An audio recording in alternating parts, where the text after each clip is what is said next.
سابق وزیر اعظم عمران خان کی جانب سے کھانے میں زہر ڈال کر ہارٹ اٹیک سے متعلق بیان پر حسن و مریم نواز شریف کا رد عمل سامنے آ گیا ہے۔ عمران خان کے ایک جلسے سے خطاب کرتے ہوئے کہا تھا کہ FIA آفیسر ڈاکٹر رضوان ہارٹ اٹیک سے جاں بحق ہوئے ہیں۔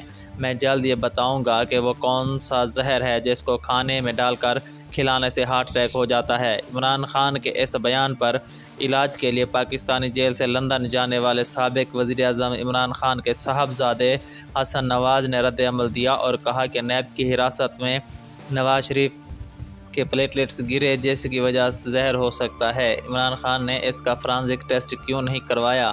انہوں نے مزید کہا کہ نواز شریف کی صحت خرابی کے باوجود عمران خان نے کئی ہفتوں تک ان کی بیرون ملک روانگی میں تاخیر کی۔ اسی تاخیر کی وجہ سے فرانزک ٹیسٹ کی رپورٹس خراب ہو جاتی ہے۔ عمران خان نے اس بیان پر مسلم لیگ نون کی نائب صدر اور نواز شریف کی صاحبزادی مریم نواز شریف نے بھی رد عمل دیا اور کہا کہ یہ سازشی عمران خان اسی زہر کی بات کر رہا ہے جس سے متعلق ہمارا خدشہ ہے کہ یہی زہر نیب کی حراست میں نواز شریف کو دیا گیا تھا۔ عمران خان سے ابھی یہی حساب باقی ہے۔